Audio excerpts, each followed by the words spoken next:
తాకట్లో ఉన్న మీ బంగారాన్ని విడిపించి ఆ రోజు ఆన్లైన్ రేటుకి కొంటాం. Sharma gold company. అందరికీ నమస్కారం. నా పేరు మాధురి. మీరు చూస్తుంది సుమన్ టీవీ నెట్వర్క్. మనతో పాటు ఉన్నారు ప్రముఖ జ్యోతిష్య పండితులు బ్రహ్మశ్రీ నందిబట్ల శ్రీహరి శర్మ గురువు గారు. నమస్కారం గురువు గారు. వాగర్థ వివ సంపృక్తౌ వాగర్థ ప్రతిపత్తయే జగతః పితరౌ వందే పార్వతీ పరమేశ్వరౌ. సదాశివసమారంభాం శంకరాచార్య మధ్యమాం అస్మదాచార్య పర్యంతం వందే గురు పరంపరాం. ఆదిత్యాయ చ సోమాయ మంగళాయ బుధాయ చ గురుశుక్ర శనిభ్యశ్చ రాహవే కేతవే నమః. శృంగేరి జగద్గురు పీఠాధిపతులకి కంచెపీఠాధిపతులకి నమస్కారములు తెలియచేసుకుంటూ కార్యక్రమాన్ని ప్రారంభిద్దాం. గురుగారు, మార్చి 29వ తారీఖున శని మార్పు, షడ్గ్రహ కూటమి, అలానే సూర్యగ్రహణం 3 వచ్చాయి. దానికి సంబంధించిన విపత్తులు మనం ఫ్యూచర్లో చూడబోతాము అని చెప్పేసి మీరు ఒక వీడియోలో తెలియజేశారు. అలానే నెల అవ్వకముందే మనం అలాంటివి చాలా చాలా చూసామండి. ఇండోనేషియా మయన్మార్లో భూకంపం వచ్చింది. దాదాపు 10,000 మంది కూడా చనిపోవడం జరిగింది. అలానే చూసుకున్నట్లయితే మొన్న ఏప్రిల్ 22వ తారీఖున ఉగ్రవాద చర్యలు కూడా చూసామండి. మతం పేరుతో అమాయకమైన ప్రజల్ని, ఆడవాళ్ళు ఎదురుగుంటాని ఎంత ప్రాధాయపడుతున్నా కూడా అసలు మానవ మృగాల్లాగా వాళ్ళు అక్కడికక్కడే షూట్ చేసి పాడేశారండి. సో అసలు అప్పటికి గ్రహస్థితి ఎలా ఉందంటారు అన్న విషయాలు తెలుసుకోవాలనుకుంటున్నాం గురుగారు. మీరు అడిగినట్టుగానేనమ్మా, మనము ఇంతకుముందు చెప్పుకున్నాం షష్టగ్రహ కూటమి మరియు శని మార్పు, అలాగే సూర్యగ్రహణం కూడా 29 మార్చ్ 2025 సంవత్సరంలో ఏర్పడింది. గ్రహణం మన భారతదేశంలో కనిపించలేదు. చాలామందికి అప్పుడు చెప్పడం జరిగింది ఏంటంటే, ఈ యొక్క షష్టగ్రహ కూటమి ప్రభావ తదనంతరం ప్రధానంగా కొన్ని దేశాలలో ఇబ్బందికర పరిస్థితులు ఎదురవుతాయి, తీవ్రవాద హెచ్చరికలు కానీ, భూకంపాలు కానీ, సునామీ వాతావరణాలు కానీ ఏర్పడతాయి అని సుస్పష్టముగా చెప్పడం జరిగింది. అంతకంటే సుస్పష్టముగా ప్రసార మాధ్యమంలో తొట్టతొలిగా మీనరాశిలో ఈ యొక్క షష్టగ్రహ కూటమి, గ్రహణము, శని మార్పు 3 ఒకే రోజున జరుగుతున్నటువంటి కారణము చేత ఈశాన్య రాష్ట్రాలలో తీవ్రవాద హెచ్చరికలు కానీ, అసాంఘిక కార్యకలాపాలు కానీ, అలాగే ఎర్త్క్వేక్స్, భూ ప్రకంపనలు కానీ ఏర్పడేటువంటి అవకాశాలు, దీని తదనంతరం 3 నెలల వరకు కూడా దీని ప్రభావం ఉంటుంది. దీని ప్రభావం వల్ల విద్రోహకర చర్యలు ఎక్కువగా జరుగుతాయి. అది ప్రపంచవ్యాప్తముగా జరుగుతాయి. భారతదేశం కూడా దానికి మినహాయింపు కాదు, గ్రహణం కనబడకపోయినప్పటికీ అని సుస్పష్టముగా ఇదే మన సుమన్ టీవీ ప్రసార మాధ్యమంలో తెలియచేయడం జరిగింది. అయితే జరిగినటువంటి మారణకాండకి చాలా చింతించాల్సినటువంటిది. కానీ జ్యోతిష్య శాస్త్రం ప్రకారము అది మనం ముందుగానే ఊహించి చెప్పడం జరిగింది. చాలామంది ఆ సమయంలో గ్రహణం మనకు లేదు కదా, మనకు లేని దాని గురించి మనం ఎందుకు మాట్లాడుకోవడం, ఏదైనా చెప్పండి, అనవసరమైన విషయాలు ఎందుకు అని చెప్పి చాలామంది కామెంట్స్లో ఖండించడం కూడా జరిగింది. ఇదంతా ట్రాష్, ఏమీ జరగదు, అంతా బాగుంటుంది, పరమేశ్వరుడు అన్నీ చూసుకుంటాడు అని చెప్పి. కానీ జరిగినటువంటి యథార్థ సంఘటన ప్రతి ఒక్క భారతీయుని కుల మత విచక్షణ అనేది లేకుండా అందరి మనస్సుని కలిచివేసింది. తీవ్రవాద చర్యలు మన భారతదేశంలో 22వ తారీఖు రోజున జరిగినటువంటి చర్య చాలా అమానవీయ సంఘటన. అంటే హిందువా కాదా అని చెప్పి ప్యాంటు విప్పి మరీ చూసి మరీ కాల్చి చంపినటువంటి సంఘటన ప్రతి ఒక్కరూ ఖండించాల్సిందే. ఆనాడు ఉన్నటువంటి గ్రహస్థితి ప్రకారము చెప్పడం జరిగింది. అదే 22 ఏప్రిల్ 2025 గత వారం రోజుల కిందట జరిగినటువంటి హేయమైనటువంటి చర్యకి దారితీసినటువంటి పరిస్థితులు, ఆ సమయానికి ఉన్నటువంటి గ్రహస్థితిగతుల్ని ఒక్కసారి మనం నెమరు వేసుకొని ప్రయత్నం చేద్దాం. చూసుకున్నట్లయితే 22 ఏప్రిల్ 2025 మధ్యాహ్నం 3 నుంచి 4 మధ్య కాలములో ఈ యొక్క సంఘటన జరిగినట్టుగా మనకు ప్రసార మాధ్యమం ద్వారా మనకు తెలియచేయడం జరిగింది. అంటే ఆ సమయానికి ఉన్నటువంటి లగ్నం ఏంటండి? సింహ లగ్నం. అలాగే ఈ లగ్నము ప్రధానంగా ఈ సమయంలోనే జరగడానికి గల కారణము మనం తెలియచేసుకుందాం. ఎందుకనంటే ప్రధానంగా ఈ లగ్నము పాపకర్తరిలో పడింది. అంటే వెనక వైపున కుజుడు, 2వ ఇంట కేతువు, ఈ 2 గ్రహాల మధ్యన జరిగినటువంటి సంఘటన సమయానికి ఉన్నటువంటి లగ్నము సింహలగ్నము. ఇక్కడ మనం ప్రధానంగా చూసుకున్నట్లయితే భారతదేశమే ఎందుకు విక్టిమ్గా, ఎందుకు ఇది జరిగింది అని అంటే, మనము చూసుకున్నట్లయితే నవీన శాస్త్రజ్ఞులు కన్యా లగ్నము మన భారతదేశ లగ్నంగా చెప్తారు. అలాగే మన భారతదేశానికి స్వాతంత్రము మనకు 15 ఆగస్టు 47 మధ్యరాత్రి జరిగింది. అది వృషభ లగ్నంలో జరిగింది అని చెబుతుంటారు. కాబట్టి వృషభ లగ్నాన్ని కూడా మనం కన్సిడర్ చేయాల్సిందే అని కూడా చెప్తారు.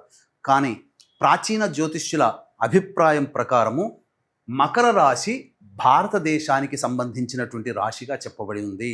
కాబట్టి అట్టి మకర రాశి అనగా ధనిష్ఠా నక్షత్రం జరుగుతున్నటువంటి రోజున ఈ యొక్క మారణకాండ అనేటువంటిది ఏర్పడింది. ఏ నక్షత్రము అనగా ధనిష్ఠా నక్షత్రము అధిపతి కుజుడు, ఏ నక్షత్రాధిపతి అయినటువంటి నక్షత్రంలో చంద్రుడు నాడు అట్టి నక్షత్రాధిపతి అయినటువంటి కుజుని చేత ఆ రోజు రాశ్యాధిపతి అయినటువంటి చంద్రుడు వీక్షింపబడుతున్నాడు. ఇక్కడ మనం చూసుకున్నట్లయితే చాలా సందర్భాలలో అనేక ఈ గ్రహాలన్నీ కూడాను పాపగ్రహాల యొక్క నక్షత్రాలలో సంచారం జరుగుతున్నటువంటి కారణము చేత ఇంత దుశ్చర్య మన భారతదేశంలో ఏర్పడిందని చెప్పవచ్చు. చూసుకున్నట్లయితే కుజుడు పుష్యమి నక్షత్రం శని, అలాగే కేతువు రవి నక్షత్రం పాపగ్రహం, రవి కేతు నక్షత్రము పాపగ్రహము, గురువు కుజ నక్షత్రము కుజుడు పాపి సహజ పాపి, చంద్రుడు ధనిష్ఠ నక్షత్రం అధిపతి కుజుడు సహజ పాపి, అలాగే శుక్రుడు రాహువు శని కూడా ఒకే నక్షత్రంలో సంచారం చేస్తున్నారు. మనకు పూర్వభాద్ర నక్షత్రంలో ఉన్నారు. అయితే బుధుడు తన సొంత నక్షత్రంలో ఉన్నప్పటికీ కూడా ఇక్కడ శుక్రరాహు శని సంయోగం అనేటువంటిది ఏంటంటే పిశాచ యోగాన్ని సూచిస్తుంది. గుర్తుపెట్టుకోండి, శని రాహుల కలయిక, కుజకేతుల కలయిక, కుజరాహుల కలయిక, శని కుజుల కలయిక, ఇవి పిశాచ యోగాన్ని సూచించేటువంటిది. ఒక ప్రఖ్యాత జ్యోతిష్యుని యొక్క అభిప్రాయ ప్రకారం కూడా శుక్రుడు రాహువు శని కలిస్తే అది పిశాచ యోగంగా పరిపూర్ణంగా చెప్పవచ్చు. అట్టి శుక్రరాహు శనులు పూర్వభాద్ర నక్షత్రంలో ఉన్నారు. ఇది సంపూర్ణమైనటువంటి పిశాచ యోగంగా చెప్పబడి ఉన్నటువంటిది. అట్టి పూర్వభాద్ర నక్షత్రాధిపతి అయినటువంటి గురువు వృషభంలో ఉన్నాడు అని అంటే అది మన భారతదేశ స్వాతంత్రానికి సంబంధించినటువంటి లగ్నము. కాబట్టి భారతదేశము అనేటువంటిది విక్టిమ్గా ఈ యొక్క మారణకాండకి సాక్ష్యముగా భారతదేశము తీవ్రవాదులు అనేటువంటిది పిశాచ యోగం జరిగేటువంటిది ఏంటంటే విశృంఖలత్వము, మానసికమైనటువంటి అపరిపక్వత, అలాగే స్వాతంత్రము కోసం ఏ పనైనా కానీ చేయడానికి ఆలోచన లేకుండా, మెదడు లేకుండా ఏ పనైనా చేయడానికి చేసేటువంటి దుశ్చర్యలకి కారణం ఈ శుక్రరాహుశనుల యొక్క కలయిక.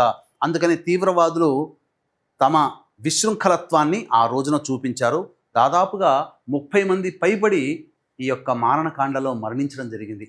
కాబట్టి వీక్షించేటువంటి సుమన్ టీవీ ప్రేక్షకులు ఇప్పటికైనా కానీ కళ్ళు తెరవండి. మన జ్యోతిష్య శాస్త్రము అబద్ధము కాదు, ఏదో పుక్కిటి పురాణం కాదు, ఏదో ఆనందంగా చెప్పుకునేది కాదు, అది శాస్త్రము. ముందుగానే ఈ యొక్క షష్టగ్రహ కూటమి అనేటువంటిది ఏర్పడడం, గ్రహణం ఏర్పడడం, శని మార్పు, ఇవన్నీ కూడా ఏర్పడిన తదనంతరం వచ్చే 3 నెలల్లో ఇట్లాంటి మారణకాండలు చవి చూడాల్సి వస్తుందని ముందే మన జ్యోతిష్య శాస్త్రవేత్తలు అందరూ కూడా హెచ్చరించడం జరిగింది. గుర్తుపెట్టుకోండి, ఏవైనా భారతదేశ నిఘా వ్యవస్థ ఎంత గొప్పదో మీకు తెలుసు. ఇంటెలిజెన్స్, ప్రపంచవ్యాప్తంగా ఉన్నటువంటి ఇంటెలిజెన్స్ ఎంత గొప్పదో తెలుసు. అన్నీ పసిగట్టాయి, కానీ గ్రహాలు వాటి పని చేశాయి. అందరూ పసిగట్టగలిగారు, అందరూ హెచ్చరించారు, జాగ్రత్త పడండి అని అన్నారు. కానీ ఏదైనా కాలం తన పని తాను చేసుకోక తప్పదు. ఎంతమంది ముందు హెచ్చరించినా మన వాళ్ళు దాన్ని ఎదుర్కొనలేకపోయారు. ఇక్కడ మనం చూసుకున్నట్లయితే ప్రధానంగా కుజుడు చతుర్థ నవమాధిపతి అనగా గృహస్థానాధిపతి అయ్యాడు. కాబట్టి అట్టి గృహస్థానాధిపతి వ్యయంలో ఉన్నాడు అని అంటే ఆ సమయానికి అప్పటికప్పుడు అదే రోజు వచ్చి అటాక్ చేసినటువంటి సందర్భం కాదు. కుజుడు వ్యయంలో ఉన్నటువంటి స్థితిని బట్టి మనం గమనించుకోవాల్సినటువంటిది ఇప్పటికీ ఎప్పుడో దానికి ప్లానింగ్ అనేది చాలా రోజుల నుంచే దానికి ఏర్పాటు చేసుకుంటున్నారు. ముందుగానే వాళ్ళు ఎంటర్ అయ్యారు అని చెప్పి సూచించేదే ఈ చతుర్థాధిపతి వ్యయస్థానంలో ఉన్నటువంటి కారణంగా మనం తెలుసుకోవచ్చు. కాబట్టి ఈ యొక్క ప్రభావ తదనంతరం మనం ముందే చెప్పుకున్నాం, షష్టగ్రహమి కూటమి మరియు అలాగే ఈ శని మార్పు, గ్రహణ ప్రభావం తర్వాత 3 నెలల వరకు కూడా మీరు గమనించినట్లయితే గత అనేక సందర్భాలలో గ్రహణాలు ఏర్పడినప్పుడు, గ్రహకూటములు ఎక్కువగా ఉన్నప్పుడు ఏర్పడినప్పుడు దాని ప్రభావము 3 నెలల లోపల లేదా 4 నెలల లోపల జరుగుతాయి. ఏర్పడినప్పటి నుంచి 4 నెలల వరకు దాని సమయం 120 రోజులు దాని సమయంగా కేటాయించబడింది. అలానే గురుగారు ఆ పరిస్థితి నిజంగా చూసుకున్నట్లయితే అసలు మర్చిపోలేని విధంగా ఉంది. అసలు ఆ భయంకరమైన సంఘటన అన్నది మైండ్‌లో అలా ఫిక్స్ అయిపోయిందండి. అయితే ఇప్పుడు రానున్న 2, 3 నెలల్లో ఎలా ఉండబోతుందంటారు గురుగారు? అంటే యుద్ధ వాతావరణం, తీవ్రవాద చర్యలు ఇవన్నీ జరుగుతున్న నేపథ్యంలో భారతదేశానికి, పాకిస్తాన్‌కి మధ్య అసలు భగ్గుమంటున్నాయన్నమాట. ఎటువంటి చిన్న చిన్న సంఘటనలన్నా గూడా.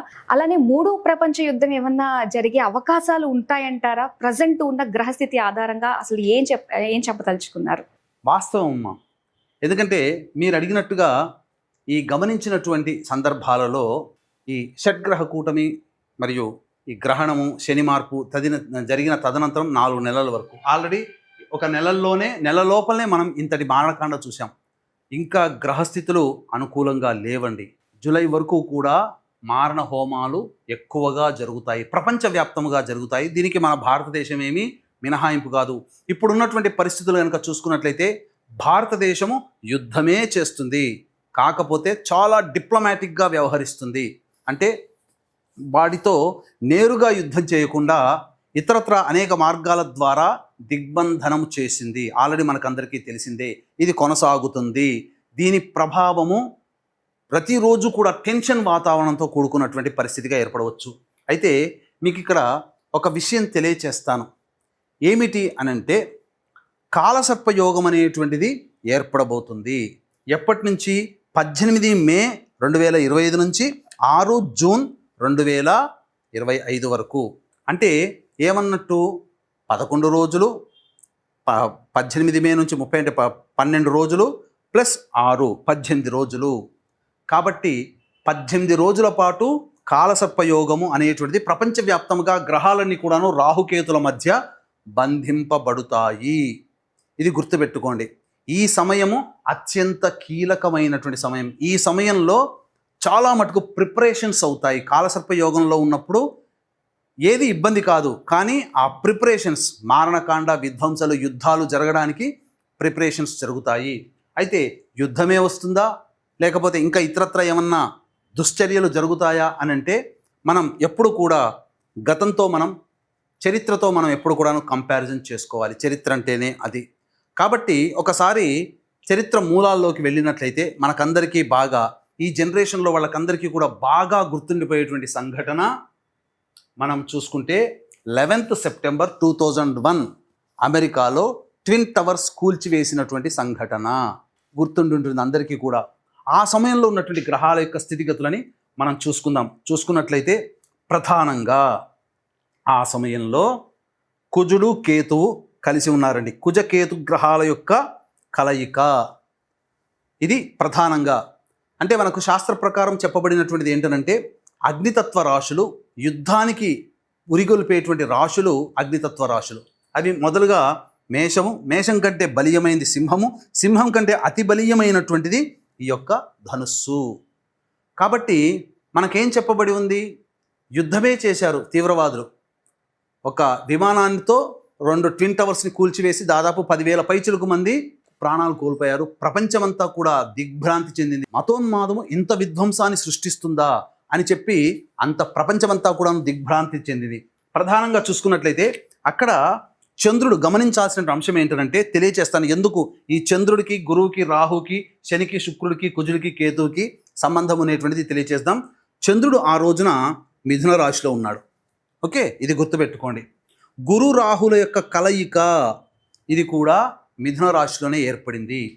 తర్వాత సాధారణంగా శనిగ్రహాన్ని కనుక మనం చూసుకున్నట్లయితే రోహిణీ నక్షత్రములో శని సంచారం జరుగుతున్నటువంటి సందర్భములో క్షామం ఏర్పడుతుంది. ప్రధానంగా రామాయణంలోకి ఒకసారి వెళ్ళినట్లయితే రాముల వారి జననం కంటే ముందుగా దశరథ మహారాజు వారు దేవతల తరపున యుద్ధం చేశారు. యుద్ధం చేసిన తరువాత దేవతలకందరికీ కూడా ప్రీతిపాత్రుడయ్యాడు. అయితే శని భగవానుడు రోహిణీ నక్షత్రంలో ఎప్పుడైతే ప్రవేశం చేశాడో ఈ యొక్క ఆయన పాలిస్తున్నటువంటి రాజ్యం అంతా కూడాను క్షామం ఏర్పడింది. పంటలు, వర్షాలు లేక ఎండిపోయాయి. ఇంతటి క్షామం ఏర్పడింది. ఇంతటి దుర్భరమైన పరిస్థితి ఎప్పుడు చూడలేదు. దీనికి తగు నివారణ మార్గం ఏంటి అని చెప్పి వశిష్ఠుల వారిని సంప్రదిస్తే అప్పుడు ఈ సంబంధించినటువంటి ఋష్యశృంగుడు రావడము, పాదం పెడితే తప్పకుండా వర్షాలు పడతాయని చెప్పడం. అంటే శని భగవాను కూడా స్తుతించడం జరిగింది. కాబట్టి క్షామము, దుర్భరమైనటువంటి పరిస్థితులు ఈ భూమి శని రోహిణీ నక్షత్రంలో సంచరించినప్పుడు ఏర్పడుతుంది. అది గుర్తుపెట్టుకోండి. అందుకనే దశరథ మహావారు శనిని బాగా స్తుతించి శని యొక్క అనుగ్రహాన్ని పొంది ఋష్యశృంగుని దేశానికి రప్పించడం ద్వారా వర్షాలు పడడం, అది అంతా కూడాను శని అనుగ్రహం వల్ల సంప్రాప్తమైంది. అందుకే దశరథుడు శనిని చాలా స్తుతించాడు. ఇప్పటికీ కూడా దశరథ ప్రోక్తమైనటువంటి శని స్తుతి చాలా ప్రభావవంతమైనది. కోణస్థో పింగళో బభ్రు అని వస్తుంది కదా, అది. అందుకని ఈ యొక్క గుర్తుపెట్టుకోండి, ఈ శని వృషభ రాశిలో సంచారం అనేటువంటిది మనం ఆఖరిలో మనకు ఈ శని భగవానుల వారు ఎంటర్ అవుతారు. ఎప్పుడు ఎంటర్ అవుతారు, దీనికి గల కారణం ఏంటి అనేటువంటి విషయాన్ని మనం తెలుసుకుందాం. శని వృషభ రాశిలో ఉండి, శని ప్రధానంగా ఏంటనంటే ఈ సంబంధించినటువంటి దేనికి కారకుడు, డిస్ట్రాయినెస్ అనగా పూర్తిగా నాశనం చేయగలిగేటువంటి శక్తి, విచారము, వికారము, వీటన్నిటినీ కలగచేస్తాడు. బాగా అనాసక్తి. శుక్రుడు ఏంటి, కంఫర్టబుల్ లైఫ్ అంటే ఏంటి, ప్రధానంగా భోగభాగ్యాలు, సంతోషము, సుఖాన్ని, భోగాన్ని కలగచేస్తాడు. అట్టి శుక్రుడు శని భగవాని చేత చూడబడ్డాడు. 11 సెప్టెంబర్ 2001 గురు రాహుల కలయిక, చంద్రుడు మిథున రాశి, అలాగే శని శుక్రుడిని చూడడం, కుజకేతుల కలయిక అగ్నితత్వ రాశి అయినటువంటి ధనుసు రాశిలో ఉండడం. ఈ కారణం చేత అప్పుడు అటాక్ అనేటువంటిది జరిగి దాదాపు 10,000 పైచిలకు మంది పోవడం జరిగింది. ఇక వెరీ రీసెంట్గా మనం చూసుకున్నట్లయితే ఇజ్రాయెల్ అనేటువంటిది పాలస్తీనా మీద మిగతా దేశాలతో యుద్ధం ఇప్పటికీ కూడా జరుగుతూనే ఉంది. అది 7 అక్టోబర్ 2023 మార్నింగ్ 6:30కి అట్లా మనం చూసుకున్నట్లయితే ప్రధానంగా ఇక్కడ కూడా అదే విధమైనటువంటి గ్రహాల యొక్క స్థితిగతులు చూడండి. చంద్రుడు మిథున రాశిలో అన్నాను కదా, ఆ సమయంలో కూడా చంద్రుడు మిథున రాశిలోనే స్థితి పొంది ఉన్నాడు. గురు రాహుల కలయిక, ఈ గురు రాహులు అగ్నితత్వ రాశి అయినటువంటి మేషరాశిలో కలయిక ఏర్పడింది ఈ గురు రాహులకి. అలాగే చూసుకున్నట్లయితే కామన్గా కుజకేతుల యొక్క కలయిక అనేటువంటిది ఉన్నది. ఇది గుర్తుపెట్టుకోండి, కామన్గా కుజకేతుల యొక్క కలయిక అనేటువంటిది ఉన్నది. అలాగే చూసుకున్నట్లయితే ప్రధానంగా బుధుడు డ్యూయల్ సైన్లో ఉన్నాడు. గుర్తుపెట్టుకోండి, బుధుడు డ్యూయల్ సైన్, ద్విస్వభావ రాశిలో ఉన్నాడు.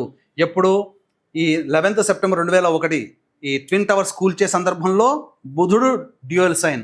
అలాగే ఇజ్రాయెల్ అటాక్లో బుధుడు డ్యూయల్ సైన్. మరియు శని వక్రీకరించి శుక్రుని వీక్షణ చేస్తున్నాడు. ఇక్కడ కూడా శని వీక్షణ. ఎన్ని కాంబినేషన్స్ అనేటువంటివి ఏర్పడ్డాయి.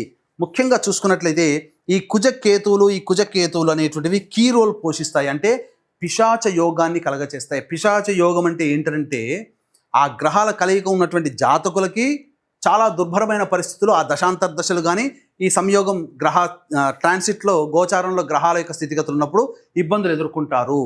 అలాగే సామాజికంగా ప్రపంచవ్యాప్తంగా మనం కుజకేతుల యొక్క స్థితిగతులను సూచించినప్పుడు ఏమవుతుంది, ఈ కుజకేతుల యొక్క ప్రభావము ప్రధానంగా ఇక్కడ మనం గమనించుకున్నట్లయితే చాలా విస్ఫోటనము. కేతువు తలకాయ లేనివాడు, కుజుడు పోరాటము. అంటే ఏం జరగబోతుంది, ముందు వెనక ఆలోచన లేకుండా తీవ్రవాద స్వభావములతో ఈ యొక్క కుజకేతుల యొక్క ప్రభావం వలన దుందుడుకు చర్యలు అనేటువంటివి జరుగుతాయి. ముందు వెనక ఒక ఆలోచన లేకుండా, మంచి ఆలోచన లేకుండా బాగా విస్ఫోటనములు జరుగుతాయి. అది తీవ్రవాద చర్యలు కావచ్చు, లేకపోతే భూ ప్రకంపనలు కావచ్చు, సునామీలు కావచ్చు, ఏవైనా కావచ్చు. కాకపోతే ఇక్కడ కుజకేతులు అగ్నితత్వ రాశిలో ఉండడం వల్ల ఈ కుజుడికి కేతువుకి ఈ ధనుస్సు రాశి ఫ్రెండ్లీ నేచర్ కాబట్టి విధ్వంసము అవ్వలీలగా చేయగలిగారు. ఎదురై లేదన్నట్టుగా తీవ్రవాదులు చేయగలిగారు. అయితే ఇక్కడ ఇజ్రాయెల్ విషయంలో చూసుకుంటే కుజకేతులు తులారాశిలో ఉన్నారు. కానీ తులారాశి కుజకేతులకి అది యోగించదు, ఫ్రెండ్లీ హౌస్ కాదు. కాబట్టి అక్కడ ఆగుతూ యుద్ధం చేస్తూ, యుద్ధం మొదలుపెట్టి మళ్ళీ కొంతసేపు ఆగడం, ఇలా బ్రేక్స్తో యుద్ధం జరుగుతూ ఉంది పాలస్తీనాతో ఇజ్రాయెల్ వాళ్ళు. ఒకే విధంగా కంటిన్యూటెడ్ ప్రాసెస్లో యుద్ధం జరగట్లేదు. కొంతకాలం ఆపుతున్నారు, మళ్ళీ చేస్తున్నారు, మళ్ళీ కొంతకాలం సద్దుమణిగిన తర్వాత మళ్ళీ యుద్ధం మొదలవుతుంది. ఇలా వేరాస్ కమింగ్ టు పిక్చర్, ఇప్పుడు మన పిక్చర్లోకి వద్దాం. ఇంతకుముందు చెప్పుకున్నట్లుగా గతం గురించి తెలియచేసుకున్నాం, ఈ కాంబినేషన్స్ చూసాం. మరి ఈ సంబంధించినటువంటి సందర్భంలో ఈ 22 ఏప్రిల్ తర్వాత మళ్ళీ భవిష్యత్తులో మనకి ఏమన్నా జరుగుతాయా అనేటువంటి విషయాన్ని కనుక చూసుకున్నట్లయితే ప్రధానంగా ఇక్కడ మనం ఈ 23, 24 జూలై 2025 టార్గెట్ పెట్టుకోండి. గుర్తుపెట్టుకోండి, 23, 24 జూలై 2025వ సంవత్సరం ఈ రోజుల్లో ఏం జరగబోతుంది? ఆనాటి ఉన్నటువంటి గ్రహస్థితి చూసుకుంటే రాహువు కుంభరాశిలో, శని మీనరాశిలో, శుక్రుడు వృషభ రాశిలో, గురువు చంద్రుడు ఈ మిథున రాశిలో, రవి బుధుడు కర్కాటక రాశిలో, కుజుడు కేతువు సింహరాశిలో. ఇక్కడ మనం ప్రధానంగా చూసుకున్నట్లయితే ప్రధానంగా ఈ పాత వాటికి సంబంధించినటువంటి చరిత్రను మనం పరిశీలిస్తే ఈ సందర్భంలో కూడా ఇక్కడ కుజకేతుల కలయిక అగ్నితత్వ రాశిలో ఏర్పడింది. కాబట్టి అగ్నితత్వ రాశిలో కుజుడు కేతువు చాలా బలంగా ఉన్నారు. పైగా సింహరాశి కుజకేతులకి ఫ్రెండ్లీ హౌస్ కాబట్టి ఇక తిరుగంటూ ఉండదు. ఆ కుజకేతులు తమ ప్రభావాన్ని చూపుతారు. రాహు ఎయిరీ సైన్లో ఉన్నాడు కాబట్టి ఇది కూడా. అలాగే శని తన సొంత నక్షత్రంలో జలతత్వ రాశిలో ఉన్నాడు. ఇక్కడ చూసుకున్నట్లయితే శని శుక్రుల యొక్క వీక్షణ ఎలా ఉందో ఇక్కడ కూడా శని శుక్రుల యొక్క వీక్షణ, శని శుక్రుల మీద వీక్షణ ఉన్నది. అలాగే అన్ని సందర్భాల్లో చూసుకుంటే మిథున రాశిలో చంద్రుడు ఉన్నాడు. ఈ 23-24 జూలైలో మిథున రాశిలోకి చంద్రుడు ఉంటాడు. కాబట్టి ఇది ఇక్కడ కాంబినేషన్ మనకు కుదిరింది. ఇక ప్రధానంగా చూసుకున్నట్లయితే ఈ కుజకేతుల యొక్క కలయిక పిశాచ యోగం అని చెప్పుకున్నాం కదా, అది కూడా ఇంతకుముందు జరిగినటువంటి విధ్వంసంలో ఇది ఏర్పడింది. మరి గురువుకి రాహువుకి సంబంధించి ఎక్కడా కూడా లేదు కదండి, గురు రాహుల కలయిక లేదు కదా, ఇంతకుముందు గురు రాహుల కలయిక ఉంది, గురు రాహుల కలయిక ఉంది, ఇక్కడ లేదు కదా అని అంటే ఇక్కడ గురు రాహుల కలయిక లేకపోయినప్పటికీ కూడాను గురువు 9వ దృష్టితో ఈ యొక్క రాహుని వీక్షణ చేస్తున్నాడు. గుర్తుపెట్టుకోండి. పైగా రాహువు గురు నక్షత్రంలో, గురువు చంద్రుడు రాహు నక్షత్రంలో ఉన్నారు. ఇది చాలా కీలకం. గురు రాహుల డైరెక్ట్గా కలయిక కంటే రాహువు గురు నక్షత్రంలో, గురువు చంద్రుడు రాహు నక్షత్రంలో ఉండడం చాలా బలీయమైనటువంటిది అన్నమాట. ఇంకా ఈ బలాన్ని ఎవ్వరు కూడా తగ్గించలేరు, అంతటిది. కాబట్టి ఇంకా మనం విషయాలు చూసుకున్నట్లయితే ప్రధానంగా ఈ అటాక్ జరిగినప్పుడు నక్షత్రాలు ఏవైతే ఉన్నాయో పాపగ్రహాలకు సంబంధించినటువంటి నక్షత్రాల్లో గ్రహాలన్నీ ఉన్నాయి. ఇప్పుడు కూడా చూసుకుంటే శని ఉత్తరాభాద్ర నక్షత్రం అంటే తన సొంత నక్షత్రం, శని పాపగ్రహమే. శుక్రుడు మృగశిర నక్షత్రం, కుజుడి యొక్క నక్షత్రం, కుజుడు పాపగ్రహమే. గురుచంద్రుడు రాహు నక్షత్రం, గురుచంద్రుడు కూడా పాపగ్రహ నక్షత్రాల్లోనే. రవి పుష్యమి నక్షత్రం, బుధుడు తన సొంత నక్షత్రం అయినప్పటికీ కూడాను వక్రీకరించి ఉన్నాడు. ఇక ఈ కుజుడు కేతువు మఖా నక్షత్రం, కేతువు పాప నక్షత్రమే. చూసుకుంటే బుధుడు వక్రీకరించి బుధుడు కూడా విశ్వభావ రాశి యొక్క ఫలితాలను ఇవ్వబోతున్నాడు. ఇక్కడ మనం చూసుకున్నట్లయితే బుధుడు డ్యూయల్ సైన్లో ఉన్నాడు ఈ సంఘటనలు జరిగినప్పుడు గతంలో.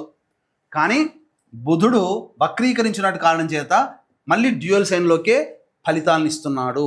ఇంతటి ప్రభావవంతమైనటువంటి సమయం ఉన్నప్పుడు ఇక్కడ మనం చూసుకుంటే ప్రధానంగా 8 గ్రహాలు పాపగ్రహాల నక్షత్రంలోనే ఉన్నాయి. శని రవి శని నక్షత్రం, కుజుడు కేతువు కేతు నక్షత్రం, గురువు చంద్రుడు రాహు నక్షత్రం, శుక్రుడు కుజ నక్షత్రం, రాహు గురు నక్షత్రం. ఇక్కడ అన్ని విధాలుగా చూసుకుంటే పాపగ్రహాల నైసర్గిక పాపగ్రహాల యొక్క నక్షత్రంలో దాదాపు 8 గ్రహాలు 1 2 3 4 5 6 7 8 గ్రహాలు 8 గ్రహాలు నైసర్గిక పాపగ్రహాల యొక్క నక్షత్రంలో పడ్డాయి. అంటే చూడండి, పాపగ్రహాలకి ప్రభావంగా ఉన్నప్పుడు ఇక దానికి అడ్డు అదుపు అంటూ ఉండదు. ఈ ఏదో జరగబోతుంది. 23-24 జూలై 2025లో చాలా మటుకు ప్రపంచవ్యాప్తంగా, భారతదేశం కూడా మినహాయింపు కాదు, మళ్ళీ తెలియచేస్తున్నాను, ఏదో జరగబోతుంది. అంటే ఏం జరగబోతుంది? కుజకేతుల యొక్క ప్రభావము ఈ యొక్క సింహరాశిలో విశృంఖలత్వాన్ని సూచిస్తుంది. అంటే అడ్డు అదుపు లేకుండా తమ యొక్క పనులని స్వేచ్ఛని పొందడం కోసం కొంతమంది స్వాతంత్రాన్ని కోరుకోవచ్చు, ఉన్న దేశం నుంచి విడిపోవచ్చు. అంటే బెలూచిస్తాన్ ఇలాగే కొన్ని దేశాలు ఎదురు చూస్తున్నాయి కాబట్టి స్వాతంత్రాన్ని ఆ సమయంలో స్వాతంత్రాన్ని పొందవచ్చు. లేదా విద్రోహకర చర్యలు, తీవ్రవాద చర్యలు చాలా ప్రస్ఫుటంగా ఏర్పడబోతున్నాయి. అన్నిటికంటే ముఖ్యంగా చూసుకున్నట్లయితే ఎప్పుడు ఈ రకమైనటువంటి ఇబ్బందికర పరిస్థితులు ఎదురవుతాయంటే 22 జూన్ నుంచి 5 జూలై వరకు కూడా రవి రాహు నక్షత్రం, ఇక్కడ గురువు కూడా రాహు నక్షత్రం. ఈ కారణం చేత జనాలలో అన్రెస్ట్ అంటే ప్రజలలో ప్రభుత్వ వ్యతిరేక అనేటువంటిది మొదలవుతుంది.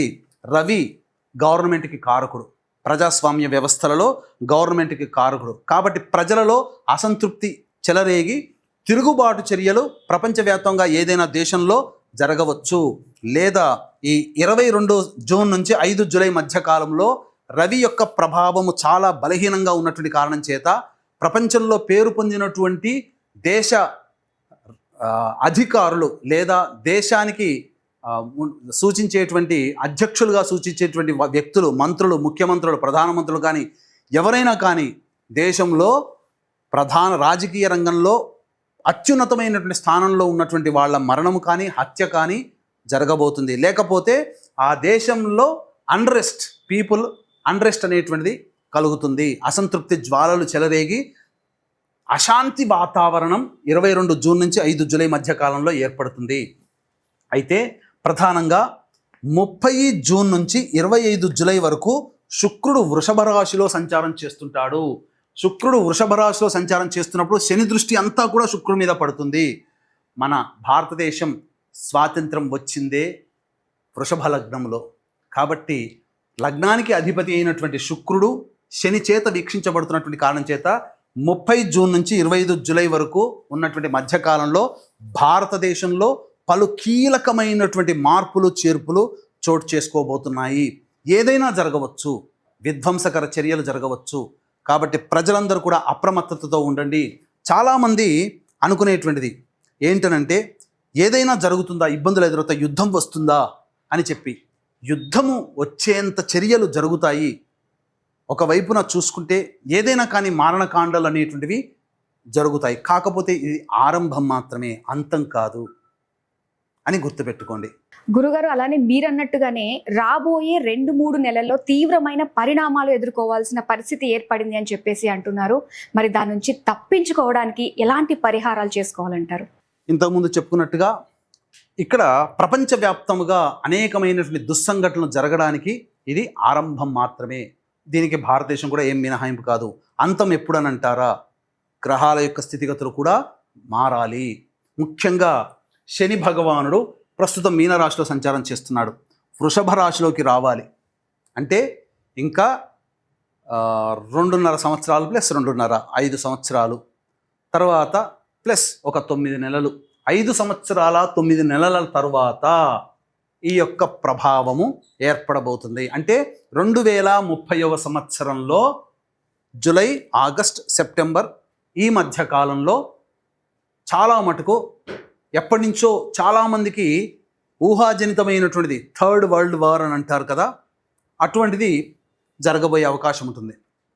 ప్రధానంగా నాంది ఇప్పుడు గ్రహాల యొక్క స్థితిగతులు 2030లో శని భూతత్వ రాశి అయినటువంటి ఈ యొక్క వృషభంలో సంచారం చేస్తున్నప్పుడు ప్రధానంగా జలతత్వ రాశి అధిపతి అయినటువంటి రోహిణి నక్షత్రంలో ఉండగా క్షామం ఏర్పడుతుంది. క్షామం అంటే వర్షాలు పడకనే కాదు, ప్రపంచవ్యాప్తంగా అతలాకుతలం అయినా కానీ అది క్షామమే. అనేక విధ్వంసాలు జరిగి, బాంబులు విస్ఫోటనాలు జరిగి లక్షల మంది చనిపోయే అవకాశాలు కూడా ఉంటాయి.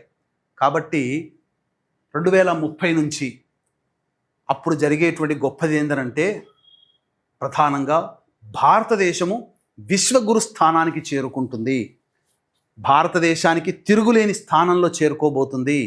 గుర్తుపెట్టుకోండి, 2030 నుంచి 2040 కల్లా భారతదేశము ఇప్పుడు ఉన్నటువంటి అగ్రస్థాన దేశముగా విశ్వగురు స్థానానికి చేరుకుంటుంది అని చెప్పడంలో ఏమాత్రం సందేహం లేదు.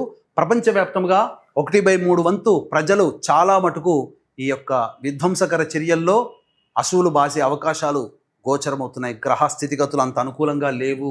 ముఖ్యంగా 23, 24 జూలై అనేటువంటిది కూడా అంత ప్రభావవంతముగా లేదు, అంటే అంత యోగంగా లేదు. అన్ని అవయోగాలే కనబడుతున్నాయి. ఏదో జరగబోతుంది, ఏదో విధ్వంసం అనేటువంటిది జరగబోతుంది. ఈ 23, 24 జూలై మాసంలో 23, 24 తేదీల్లో జూలై నెలలో ఏదో జరగబోతుంది. ఎందుకంటే గ్రహాలన్నీ కూడా 8 గ్రహాలు మనకు పాపగ్రహాల యొక్క నక్షత్రంలో ఉండడం, 9వ గ్రహం బుధుడు కూడా వక్రీకరించి ఉండడం, ఈ కారణం చేత బుధుడు కూడా ఆశ్లేష నక్షత్రం, అది కూడా వక్రీకరించి ఉన్నటువంటి కారణం చేత అసలు 9 గ్రహాలు ఉన్నటువంటి నక్షత్రాధిపతులు పాపగ్రహాలే. ఈ ప్రభావం వలన ప్రపంచవ్యాప్తముగా అందున ముఖ్యంగా భారతదేశంలో 23-24 తేదీలలో, జూలై నెలలో 23-24 తేదీలలో ఏదో జరగబోతుంది. ఖచ్చితంగా సామూహిక మారణ హోమాలు కూడా జరుగుతాయి. తీవ్రవాద బాగా జరుగుతుంది. ఏదో విధ్వంసాలు జరుగుతాయి. ఇక గ్రహాలన్నీ కూడా అనుకూలంగా లేని కారణం చేత ఎంతటికైనా కానీ తెగించే అవకాశం ఉంటుంది. అణు విధ్వంసాలు కూడా జరిగే అవకాశాలు గోచరమవుతున్నాయి. కాబట్టి ప్రజలందరూ కూడా అప్రమత్తతతో ఉండండి. దేవతా ఆరాధన చేయండి. అందరూ కూడా సర్పదేవత ఆరాధన అనగా సుబ్రహ్మణ్య స్వామి ఆరాధన, మానసాదేవి ఆరాధన, లలిత అమ్మవారి ఆరాధన, మృత్యుంజయుని ఆరాధన, సుబ్రహ్మణ్య స్వామి ఆరాధన, వినాయకుడి ఆరాధన, ఈ 5 దేవతల యొక్క ఆరాధన అందరూ చేయండి. ఇంట్లో ప్రతిరోజు నామస్మరణ చేసుకోండి. మీరున్నటువంటి కుటుంబం, ప్రాంతము, మీరున్నటువంటి జిల్లా, రాష్ట్రము, దేశము అందరూ కూడా సుభిక్షంగా ఉంటారు. కాబట్టి దయచేసి నా యొక్క విన్నపం, జ్యోతిష్య శాస్త్రము అకల్పితము కాదు, కల్పితము కాదు, శాస్త్రమే అనే విషయాన్ని గుర్తుపెట్టుకోండి. గ్రహ కూటమి అనేటువంటిది గ్రహ ప్రభావం ఎంతదైనప్పటికీ కూడా, మనం ఎంత గొప్ప నిఘా వ్యవస్థ పెట్టినప్పటికీ కూడా, కాలగమనంలో కాలపురుషుని యొక్క ఆధీనంలో గ్రహాలు వాటి పని వాడు చేసుకుపోవాల్సిందే. మనం ఎంత ఇంటి కాపలా ఉన్నా దొంగ అనేవాడు మన కాలం, మన రాత్రి బాగోలేకపోతే దొంగ మన ఇంట్లోకి ప్రవేశం చేస్తాడు, దొంగతనం చేసుకొని వెళ్ళిపోతాడు. మనం కంటి మీద కునుకు లేకుండా మనం కాపలా కాస్తున్న జరిగి తీరుతుంది రాసి పెట్టుంటే. అదే షష్టగ్రహ కూటమి మరియు గ్రహణము మరియు శని మార్పు జరిగినటువంటి 29 మార్చి రోజున కాలపురుషుడు నిర్దేశించి చెప్పడం జరిగింది. ఎంత గొప్ప నిఘా వ్యవస్థలు హెచ్చరించినప్పటికీ కూడా ఆ కాలపురుషుని ఆధీనంలో జరగాల్సినటువంటి మారణకాండ, తదనంతరం భవిష్యత్తులో జరగాల్సినటువంటి విధ్వంసకర చర్యలకు సంబంధించినటువంటి నాంది, మరియు భవిష్యత్తు జీవితంలో 2030వ సంవత్సరంలో గ్రహాల మార్పు వలన ఏర్పడేటువంటి యొక్క విధ్వంసాన్ని ముందుగానే శాస్త్ర ప్రకారం తెలియచేయడం అనేటువంటి కాలపురుషుని ఆధీనంలో ఉంటుంది. కాబట్టి ఎవ్వరూ తప్పించలేరు. ఇది ట్రాషు, అంతా ఏమి వేస్టు, ఇదంతా బతుకు తెరువు కోసం చెప్పుకునే మాటలు అనేటువంటి మూర్ఖులని మనం రంజింప చేయలేము. కాబట్టి అందరూ మూర్ఖులు ఉండరు కదా. చదువుకున్న వాళ్ళలో విద్యావంతులు, సంస్కారవంతులు, చదువు లేని వాళ్ళలో సంస్కారవంతులు ఉంటారు. దైవ అనుగ్రహం కోసం పాటుపడేటువంటి వాళ్ళు ఉంటారు. అటువంటి వాళ్ళు ఆ దేవుని యొక్క అనుగ్రహాన్ని పొందడం ద్వారా వాళ్ళు రక్షింపబడతారు అని చెప్పడంలో ఏమాత్రం సందేహం లేదని తెలియజేస్తూ, అందరూ కూడా భవిష్యత్తులో చాలా మటుకు ఇప్పటి నుంచి 29 జూలై తారీఖు వరకు కూడా గుర్తుపెట్టుకోండి. ఏప్రిల్ అయిపోతుంది, మే, జూన్, జూలై, ఇంకా 3 నెలలు మనం గ్రహ కూటమి, షష్టగ్రహ కూటమి, గ్రహణము, శని మార్పు జరిగినప్పుడు 4 నెలల వరకు దాని ప్రభావం ఉంటుందని ఇదే సుమన్ టీవీ ప్రసార మాధ్యమంలో నొక్కి వక్కాణించి చెప్పడం జరిగింది. అదే సందర్భంగా జూలై వరకు కూడా ఈ రకమైనటువంటి తీవ్రవాదము, ప్రకృతి ప్రకోపాలు, సునామీ కానీ, భూకంపాలు కానీ, అగ్ని ప్రమాదాలు కానీ, ఏవైనా కానీ చాలా మ్యాసివ్ లెవెల్లో ఉండబోయే అవకాశాలు ఎక్కువ గోచరమవుతున్నాయి. 18 మే నుంచి 6 జూన్ వరకు కాలసర్పయోగం ఉండబోతుంది. అలాగే 30 జూన్ నుంచి 25 జూలై వరకు కూడా శుక్రుడు వృషభ రాశిలో ఉంటాడు, శని చేత చూడబడుతుంటాడు. అలాగే ముఖ్యంగా ఆ సమయాలు చాలా జాగ్రత్తగా ఉండాలి. అన్నిటికంటే ప్రధానంగా 22 జూన్ నుంచి 5 జూలై మధ్యకాలంలో ప్రధానంగా, అంటే 30 జూను ఇక్కడ 22, అంటే 30 జూన్ నుంచి 5 జూలై మధ్యకాలము ఏదో దేశంలో అన్రెస్ట్, అది పాకిస్తాన్ కావచ్చు, ఇంకేదైనా దేశం కావచ్చు, 30 జూన్ నుంచి 30 ప్లస్ 5 జూలై అంటే 6 రోజుల మధ్యకాలంలో తీవ్రంగా ఏదో జరగబోతుంది. అంటే 30 జూన్ నుంచి 5 జూలై మధ్యకాలము చాలా కీలకమైనటువంటిది.